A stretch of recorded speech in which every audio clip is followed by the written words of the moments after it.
Hi, how you going? So we are really keen to just hear what's happened to you. It sounds like you've had quite an interesting last couple of weeks. Take us right back to the beginning. How did this all start? Okay, so how it all started was a friend of mine went to work and got tested for COVID. He had a little bit of a cold. He tested positive. He got put into this quarantine camp, and then we went about our days as normal, and then the investigators starting to knock on our doors and stuff like that. So then what actually happened was I had investigators come. I walked out front. Just to interrupt you, so how did they investigate you? Were you part of a contact tracing kind of list? Or? So what they did is how they contacted me was I have a scooter and they ran my number plate, and they ran the number plate and seen the footage that I was with the person who had tested positive, and that's how they knocked on my door and knew where I lived from running my number plate. Okay. So then did they call you up or did they come straight to the house, or what happens next? Yeah, so they came straight to my house. I didn't get a call or anything. I literally walked out front and it was two undercover investigators. And they said, oh, do you know so-and-so? I said, yes. They said, have you been with them? I said, yep. I told them my whereabouts, where I'd been, everything like that. And they said, no worries. And they said, have you had a COVID test done? I said, yes, I had, when I had it, just because I was so scared of in the moment. And I'd been to one of these quarantine camps before, only literally a month before this. So I know what it was like. I was just really scared. It was just a horrible position to be in. And I just lied and said, look, yeah, I have, when I had it. They said, they drove off. About 5 minutes later, they called me and they said, we've tried to check the system and your name's nowhere. We can't find you. And I said, look, I've lied to you. I'm completely sorry. I'm so apologetic. I'm scared. I don't want to, this is just such a scary thing. And they said, yep, righto, stay there. Someone's going to come and test you. I said, all right. So I stayed there and I just waited for someone to come and test me. No one came to test me. The next people who rocked up at my house were two other police officers. They blocked my driveway. These are actually uniformed police officers, normal police officers. Yeah. So then the police officers blocked my driveway. I walked out and I said, what's going on? Are you guys testing me for COVID? What's happening? They said, no, you're getting taken away and you have no choice. You're going to Howard Springs. You either come with us now and we'll put you in the back of the divvy van, or you can have a choice to get a COVID cab. So, of course, I chose the COVID cab because they said, well, if we're to take you, we're going to hand you a $5,000 fine. So, of course, I didn't want that to happen. So I just said, look, I don't consent to this. I don't understand why I can't just self-isolate at home like a lot of other people are doing. And they just said, we've just been told from higher up where to take you, and that's all that there is. So Howard Springs is the biggest COVID camp in Australia, isn't it? It's a Correct, huge yes. network of cabins that is built to house potentially infected people. Yeah, so they are literally bringing in now hundreds of people that are of close contact or that have COVID. So it doesn't even matter if you test negative on your first test, your second or your third. They need to, because you're a close contact, you have to stay in there for 14 days, no matter what. So let's get back to this situation at your house. So these two policemen, what is the choice they give you exactly? Like, come with us in this van, or you get a $5,000 fine.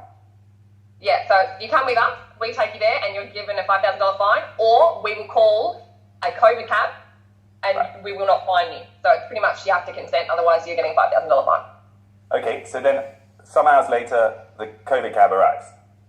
Yeah, it was probably, the policeman stayed at my driveway until this cab came. They said, can you please go pack a bag? So I went and packed a bag, and whilst I was packing my bag, I had my housemates at the front speaking to them, and they said, is she able to just do a test? And once that test comes back negative, is she able to, leave and come back to normal life? And these police officers said, yes, we're pretty sure that all you have to do is return a negative test and you'll be released. So that gave me, that calmed me down, knowing, okay, well, if I return a negative test, I can just go back home. So I got in the COVID cab and the police... I think you've got some footage that your mum took, actually, that we can play of you waving goodbye and getting into the back of a van. I've just come and she's being taken away, but look at the COVID van. This road approaches and functions. How professional! Long live COVID! There is a COVID taxi, but it's actually a casino bus. So driving there, and then the police escorted me in, and then I never seen them police again. They left. They weren't allowed into the facility. So then new police came and they were in charge. Obviously, I was very distressed I was crying. I was saying this isn't fair. It was just horrible to go through. And I stood there and I just said, can I please have a test now? Because I need these test results back, as I will be negative. And later on I was negative. The whole time I was there I was negative. And I said, once these go negative, am I allowed to leave? And she said, no, you're here for 14 days. So the first time you found out that you were there for 14 days was when you arrived? Yeah. Okay, so you get taken to a room, is it? A cabin? What's life like inside these camps? You literally get put on the back of a golf buggy with your bags, and these people are in hazmat suits and everything.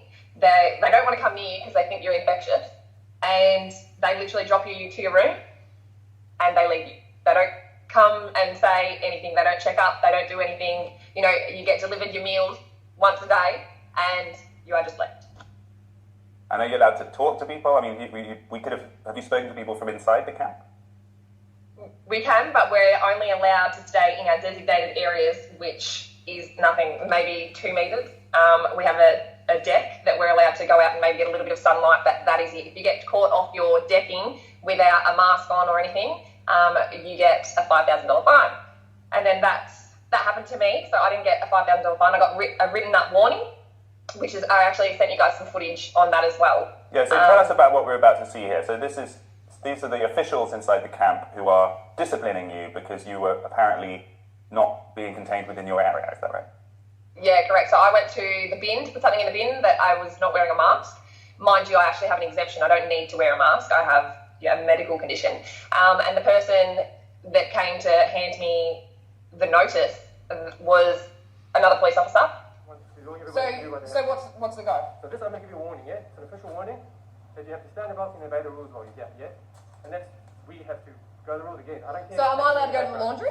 You're allowed to go to the laundry, but you've got to wear a mask, yeah? Yeah, right. And you definitely can't go up to the fence anywhere else, but you're allowed to go to the laundry, yeah? That's always been the case, yeah? Right, so if I was sitting just here, which is right near the fence, why are these guys in a cabin that's right near the fence? It makes no sense, does it? Yeah, but you can't leave your balcony to go to the fence to talk to somebody else. That's what's obvious, yeah? So if I was Yeah, at that makes balcony, sense. So there has to be lines everywhere drawn, yeah? And one of the lines is you cannot leave your balcony, you cannot go to someone else. Where it makes no sense, or it doesn't seem right to you, that is the line, and that's what the law is, yeah? And that's how it goes, yeah? the law. Well, it's show direction. There's a law that says Show that. direction, yep, there's a show direction there, and how the behaviour must be done, especially in this area, because it's much more highly infectious. The last you can infect people, yeah? Highly infectious when all of us people are negative. So far, the risk is still very high, yeah? Just while you're here, can we just do that? Otherwise, the next time it's a $5,000 fine, we don't want to do that. It's a $5,000 fine if what? If you breach again. If I walk out onto that path. Without your mask on, for no reason other than If I cross that yellow line, that I've broken the rule, I will be issued with a $5,000 fine. That's correct. Right. We could even do that now, but we're giving the warning first. Have a chat with you because it's a big fine. We'll just do the right thing, yeah? Like I said, I'm not going to fight with you. Yeah. I don't want to fight with you. Yeah. I just want everybody to do the right thing, and unfortunately, it's my job to make sure they do. I don't care the ins and outs. It's got nothing to do with me. I'm just here to make sure the rules are here. Yeah? So what did that experience make you think? Like, what was your feeling about being in that situation with those people in control of your every movement? Oh, it's horrible. It's a horrible feeling. You feel like you're in prison. You feel like you've done something wrong. It's inhumane what they're doing. Like, you are so small. They just overpower you, and you're literally nothing. It's like, you do what we say, or you're in trouble, we'll lock you up for longer. Yeah, they were even threatening me that if I was to do this again, we will extend your time in here. So the officers within the camp have the power to keep you there longer if you misbehave? That's what they were saying, yep. And at one stage, is it true that they offered you Valium? Yeah, so because I was so distressed and I said, can you just please let me out for a walk or a run? Like, I'm in this little box and I can't move. Can I please, I'm anxious, I'm feeling not well, I need to get out. And they literally said, we've got a doctor calling you and we'll get some Valium prescribed to you that you can call us anytime you like and you can have Valium. Just to calm you down? Yeah. So when did this end, Hayley? You were in there for the full 14 days? Yeah, correct. Yeah, 14 days. And that was a few days ago that you came out? Yeah, I think I've been out a week and a half now. So during that whole time, how many times were you tested, and did you ever test positive? Never tested positive at all, and I was tested 3 times. So at the moment, you haven't had COVID? never had COVID. And I was in close contact to someone, never got it, and I was treated literally like a criminal. What's happened to you since you came out? I no longer have a job as I was casual at where I was working, so I am now unemployed. So you were working in a store, or what? How did that happen? Yeah, so I was just working in a retail store. Obviously casual, you don't get paid any sick leave or for being away from your job, so I wasn't getting paid or anything whilst I was being in there. They compensated me, I think, $1,500 for the 2 weeks, and that was all.